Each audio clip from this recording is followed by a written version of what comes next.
अयोध्या के circuit house सभागार में आयोजित अंशकालिक अनुदेशकों के सम्मान समारोह में प्रदेश सरकार के मंत्री नंद गोपाल नंदी और कृषि मंत्री सूर्य प्रताप शाही पहुंचे। कार्यक्रम में अनुदेशकों को सम्मानित किया गया तथा प्रदेश सरकार द्वारा उनके मानदेय में 8,000 रुपये की बढ़ोतरी किए जाने पर खुशी जताई गई। इस अवसर पर मंत्री नंद गोपाल नंदी ने कहा कि पूरे देश में डबल इंजन की सरकार विकास कार्यों को गति दे रही है। उन्होंने कहा कि प्रधानमंत्री नरेंद्र मोदी के नेतृत्व में देश की जनता ने स्वीकार किया है और विकास की राजनीति को समर्थन मिल रहा है।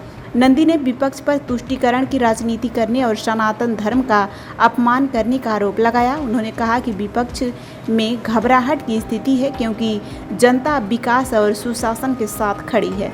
उन्होंने कहा कि गंगोत्री से लेकर गंगा सागर तक डबल इंजन की सरकार काम कर रही है।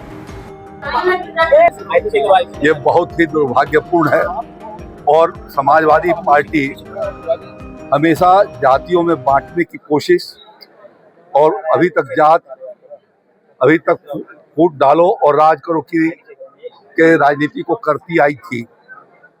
2017 में उस राजनीति को लोगों ने समझा और उनका सफाया कर दिया और फिर वो इसी तरीके का उत्तेजनापूर्ण जातीय विद्वेष फैला करके और जो अपनी चुनाव की रोटी को सेकना चाहते हैं वो पूरा का पूरा उनका मनसा विफल हो जाने वाला है। आज पूरे समाज, प्रधानमंत्री नरेंद्र मोदी जी और उत्तर प्रदेश के मुख्यमंत्री योगी जी दोनों सबका साथ, सबका विकास, सबका विश्वास और सबके लिए प्रयास और सबके प्रयास की अपेक्षा के साथ पूरे समाज को लेकर के चलने की कोशिश कर रहे हैं और पूरे देश को भी और उत्तर प्रदेश को भी तो कम अवधि के भीतर मात्र 10-11 सालों के भीतर दुनिया के भीतर एक महत्वपूर्ण स्थान पर पहुंचाया जाना, उत्तर प्रदेश को बीमारू राज्य से आज सर्वोत्तम प्रदेश के रूप में बनाया जाना, यह योगी आदित्यनाथ जी की सफलता और आदरणीय प्रधानमंत्री जी की एक बहुत बड़ी सफलता है। और इस नाते वो छोटी छोटी बातों के भीतर बांट करके डॉक्टर राम मनोहर लोहिया जी कहा करते थे कि जाति को छोड़ो और समाज को जोड़ो। तो समाज को जोड़ने की जगह पर जो अपने को तथाकथित उनके अनुयायी कहते हैं वो उसको पूरे जात का मुलम्मा पहन करके चलते हैं और समाज को तोड़ने की कोशिश करते हैं। ये बहुत ही दुर्भाग्यपूर्ण और निंदाजनक है। ये और उत्तर प्रदेश की जनता अब उनके बचाव में नहीं के जो वैश्विक संकट है, कोविड के टाइम में भी उन्होंने जाकर के नदी में छलांग लगा दिया था। तो यह जो ड्रामा करते हैं और कभी पूरी दुनिया उस समय महामारी की शिकार थी और उस समय उसका उन्होंने अनदेखा किया। ठीक इसी प्रकार से आज जब पश्चिम एशिया की इस लड़ाई ने पूरे वैश्विक संकट पैदा किया है तो उसके भीतर वो संकीर्णताओं के साथ लोगों को जो गुमराह करने की कोशिश कर रहे हैं उसमें कभी लोग भटकने वाले नहीं हैं और वो उनका यह भी नौटंकी खत्म हो जाएगी। देखिए, आदरणीय मुख्यमंत्री जी लखनऊ की राजधानी लखनऊ मंडल के सभी और प्रदेश के कई जिलों से हमारे अंशकालिक अनुदेशक जुड़े हुए थे। आप जानते हैं हमारी सरकार ने पीछे भी 2,000 रुपये महीना बढ़ाने का काम किया था और आज भी 8,000 रुपये यहाँ पर बढ़ाए गए हैं। यहाँ सभी जो हमारे अनुदेशक भाई बहन हैं मैं उन सबको बधाई देता हूँ, शुभकामनाएं देता हूँ। अभी आपने माननीय मुख्यमंत्री जी को सुना है।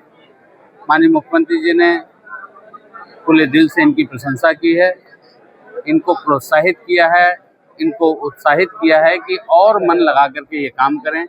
हम आगे भी इनके बारे में, इनके उज्जवल भविष्य के लिए सोचें। लेकिन मंत्री जी, विपक्ष के लोग कह रहे हैं अब चुनाव नजदीक आ रहा है तो भाजपा को ये सब आशा बढ़ा। ये विपक्ष के लोग जिसको पूरे देश ने नकार दिया, हिंदुस्तान को प्यार करने वाला हर व्यक्ति, हिंदुस्तान की तरक्की चाहने वाला हर व्यक्ति, हिंदुस्तान को ऊंचाई पर देखने की चाहत रखने वाला हर व्यक्ति आज डबल इंजन की सरकार में आदरणीय प्रधानमंत्री श्री नरेंद्र मोदी जी के नेतृत्व को स्वीकार कर रहा है। आप देखिए, गंगोत्री से लेकर के गंगा सागर तक हमारी डबल इंजन की सरकार भारतीय जनता पार्टी की सरकार बनी है। 2014 के बाद से इस देश ने जो अंगड़ाई ली है उसका नतीजा है कि विपक्ष घबराया है। विपक्ष हर समय तुष्टीकरण की राजनीति के बारे में सोचता है, तुष्टीकरण को बढ़ावा देने की बात करता है, सनातन को अपमानित करने की बात करता है, और सनातन को अपमानित करने वाले इस देश के नहीं हो सकते, ये जनता ने दिखा दिया। मंत्री जी, पीएम मोदी जी ने अपील की थी 2 गाड़ी से पीएम साहब खुद चल रहे हैं, आप लोग का क्या अपील है? आप लोग कितने गाड़ियों से? देखिए, हम लोग भी 2 ही गाड़ी से चल रहे हैं। मंत्री उसको लगा दिए, हम लोग भी 2 ही गाड़ी से चल रहे हैं, और माननीय प्रधानमंत्री जी, माननीय मुख्यमंत्री जी इस देश को किसी भी तरह के संकट और विपत्ति से बचाने के लिए क्या पहले हमें कदम उठाने हमारा चल रहा उस पर वो हमेशा सचेत रहते हैं। इस देश के 140 करोड़ लोगों को ये तुम्हारा जिम्मेदारी है। उस जिम्मेदारी को प्रधानमंत्री प्रदेश के अंतिम गांव तक, प्रदेश के अंतिम व्यक्ति तक सरकार की योजनाओं का लाभ पहुंचे, इसके लिए हम काम कर रहे हैं। उन्होंने 2 गाड़ी से आया हूँ और मेरी तो एक ही गाड़ी आई हुई है। प्रधानमंत्री ने कि पेट्रोल डीजल का खपत न किया जाए और सोना न खरीदा जाए, तो उसका जो अनावश्यक जो आवश्यकताएं थी उसको कम करने का उन्होंने आह्वान किया है। ठीक, क्या अपील करेंगे?